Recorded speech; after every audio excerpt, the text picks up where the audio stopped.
Olá, começa agora a Pauta Especial pela sua TV Educativa Canal 3. Hoje conversando com o juiz Gustavo Souza Lima, é o titular da 12ª Vara Cível da capital e é também o juiz responsável por alguns inquéritos da Operação Taturana. Doutor Gustavo, muito obrigado por comparecer e participar do nosso programa. Ok, Elias, estamos à disposição aí para esclarecimentos. Pois é, doutor Gustavo, passados aí 3 anos e 9 meses, qual é a situação dos processos que estão naturalmente sobre a sua responsabilidade em relação à Operação Taturana? Hoje só são 3 processos que estão sob minha responsabilidade, porque os outros 3, como foram direcionados de forma equivocada para a minha pessoa, sem passar por um procedimento de distribuição para que fosse encaminhado para os juízes da Fazenda Pública, a gente deu uma decisão no ano passado, isso em setembro, agosto do ano passado, e encaminhamos esse processo para distribuição e encaminhamento para as varas competentes. Então, esses estão tramitando, me parece, 2 deles na 17ª Vara da Fazenda Pública e um dos processos redistribuídos está na 18ª Vara. Então, hoje eu tenho 3 processos tramitando comigo, que foram os 3 iniciais, né, que desencadearam a operação, os afastamentos por mais de 1 ano e 4 meses de 11 deputados da Casa, da Assembleia Legislativa, e esses processos estão efetivamente comigo. A gente conseguiu viabilizar todos os procedimentos iniciais, de citação, de defesa, e eu acredito que até o final deste ano a gente consiga equacionar a instrução dos processos para que depois eles fiquem aptos a receber um posicionamento definitivo do Estado no correr do próximo ano.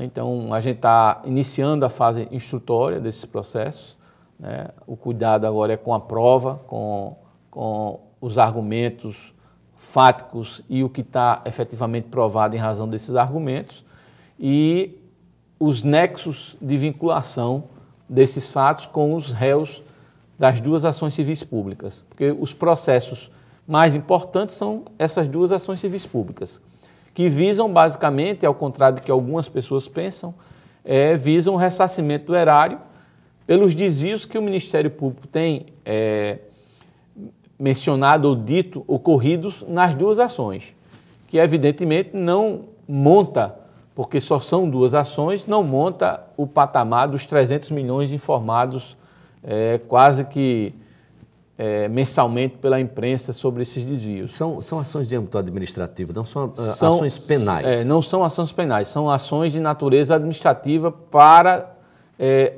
analisar e deduzir se houve ou não a prática de atos de improbidade administrativa. O senhor tem recebido muitas críticas, tanto de personalidades da OAB, do MCCE, Movimento de Combate à Corrupção Eleitoral, sobre demora para se chegar a um denominador comum em relação a esses processos. Eu acho que essa é uma oportunidade de o senhor falar um pouco sobre as dificuldades enfrentadas. As críticas elas são compreensíveis, mas ao mesmo tempo são desconexas da realidade dos autos, né?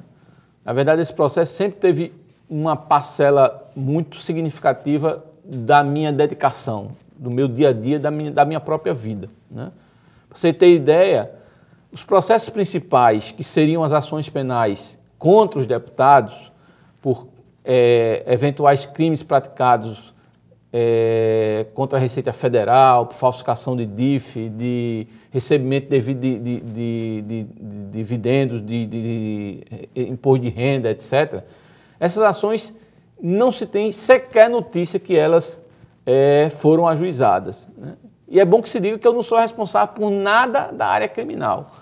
A responsabilidade dos processos criminais, que são os processos, diríamos assim, mais relevantes, nesse caso dos Taturanas, é de competência, em regra, da Justiça Federal. E até hoje não se tem notícia de nenhuma ação penal, de como essas coisas estão, né, aonde estão tramitando, como é que está a apuração disso. E ninguém comenta sobre isso, nem questiona a Justiça Federal, nem questiona os tribunais superiores, porque a tramitação de algumas dessas ações será nos tribunais superiores, porque envolve deputados estaduais, envolve deputados federais, etc. E ninguém fala disso. Os processos que deram resultado, ainda que temporário, resultados reais, demonstrando a força da justiça e o compromisso da justiça com a seriedade das coisas, foi o processo que está sob o meu poder. Afinal de contas, eles passaram 1 ano e 4 meses afastados por decisão nossa, evidentemente com confirmação e posicionamentos também muito contundentes do Tribunal de Justiça através dos seus desembargadores que atuaram também nessa operação. Então, a demora, primeiro, existe uma parcela de tempo desse processo que não diz respeito ao judiciário. O processo chegou no judiciário em 2008, depois de começar a Operação Taturana toda. O processo passou mais de 1 ano e meio parado no Tribunal de Justiça para resolver pendengas processuais criadas pelos réus. Suspeição da minha pessoa, impedimento da desembargadora Nelma. Então, isso nada ajuda para a tramitação do processo, porque são problemas que não dizem respeito à apuração dos fatos. Citação. O senhor teve uma certa dificuldade Tivemos no começo uma dificuldade enorme de citação, porque são 33 réus em cada uma dessas ações. Então, em um deles eu levei mais de 8 meses só para concluir os processos citatórios. Teve réu que foi citado preso em Pernambuco. Ou seja, o entrave não é do juiz, o entrave muitas vezes é da burocracia legal. Um processo que dá 2 direitos de defesa. Então o cara tem a defesa prévia, depois o juiz recebe essa defesa prévia, abre oportunidade para uma segunda defesa e tudo isso gera tempo. Então a gente vai entrar na instrução do processo em 2011, 2 anos e pouco. Se você considerar o tempo que o processo passou entre inquérito e ajuizamento da ação e o tempo que ele ficou parado resolvendo o problema de suspeição e impedimento meu e da desembargadora relatora das minhas suspeições, que foi a desembargadora Nelma, então se você somar o tempo de polícia, ajuizamento e esse tempo de tribunal, que ele ficou paralisado, isso leva 2 anos e meio praticamente. Uma operação que aconteceu no dia 6 de dezembro de 2007. Foi em dezembro, o processo entrou na justiça, a primeira demanda em fevereiro ou março de 2008, E logo depois, no mesmo ano, 2008, foi para o tribunal por causa dessas pendengas processuais de suspeição e impedimento. Então, se você fizer uma análise fria e não queira expor o juiz para a sociedade, fazendo uma análise fria técnica que esses advogados, pelo menos o pessoal da ordem deveria fazer, quem fala de forma equivocada do processo, vai ver que o processo de tempo real de trâmite na minha mão não tem mais de 1 ano e meio. E a gente vai conseguir, nesse período de tempo, entrar na instrução processual, que já é um ganho extremamente relevante. Ação cautelar.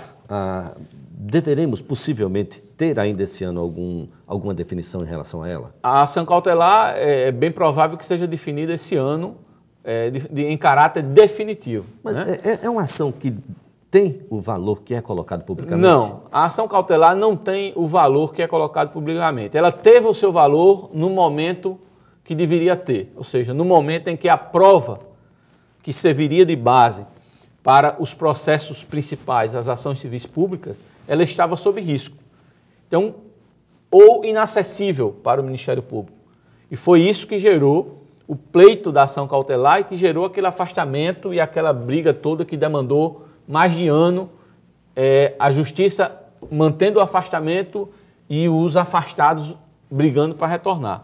Então, a ação cautelar, ela é uma ação exclusivamente processual. Ela não vai decidir se alguém cometeu ato de improbidade, se existe prova contra alguém, se o sujeito vai ter seus direitos políticos cassados, se vai ser obrigado a indenizar, etc. A ação cautelar não vai decidir nada disso. A ação cautelar foi uma ação exclusivamente para a proteção da prova. Essa prova já foi devidamente absolvida pelo processo ou via a apreensão de documentação feita pela Polícia Federal durante o curso da própria Operação Taturana, que embasou as ações do Ministério Público, ou elas vieram depois para o processo mediante requisições que nós fizemos junto ao presidente, então, da Casa. Ela perdeu, então, a sua eficácia? Ela perdeu, na verdade, o seu objetivo principal, que era o resguardo da prova. Como a prova já foi resguardada, já está nos autos e pode ser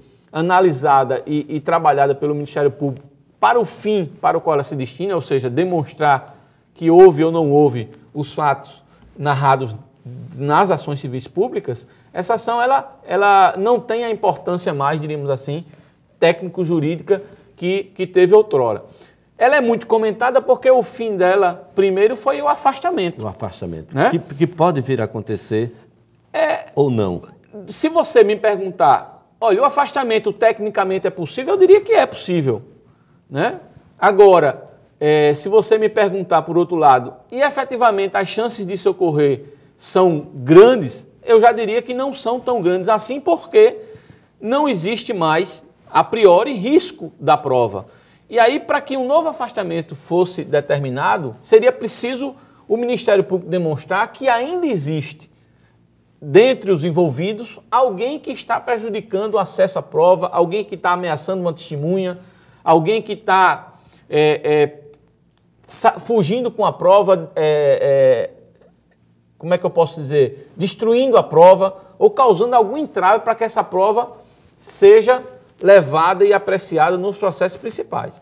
Então, se for demonstrado que alguém ainda está com essa postura de atuação em relação à segurança da prova, aí, evidentemente, que o afastamento ainda é tecnicamente possível. E a possibilidade até de prisão, se for o caso. A possibilidade de afastamento. Não, prisão não. Prisão não, porque a prisão, no processo cível, ela é um recurso quase impossível de ocorrer, né? Salvo raríssimas exceções, como a questão dos alimentos ou um descumprimento de uma decisão judicial muito grave, como foi aquele caso que a gente colocou numa decisão na época que o deputado Fernando Toledo ameaçava retornar os deputados, e a gente aplicou uma multa e ameaçou de prisão se então, naquele momento fosse... aquilo era aplicável. Exatamente, aquilo era aplicável. O que não é o momento não é o atual. caso de hoje.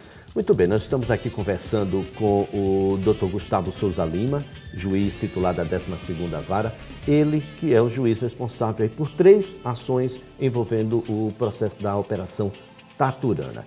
Pauta Especial faz um breve intervalo e daqui a pouquinho retorna tomando mais alguns detalhes acerca dessa operação e do desenrolar dos processos que estão sob a sua tutela.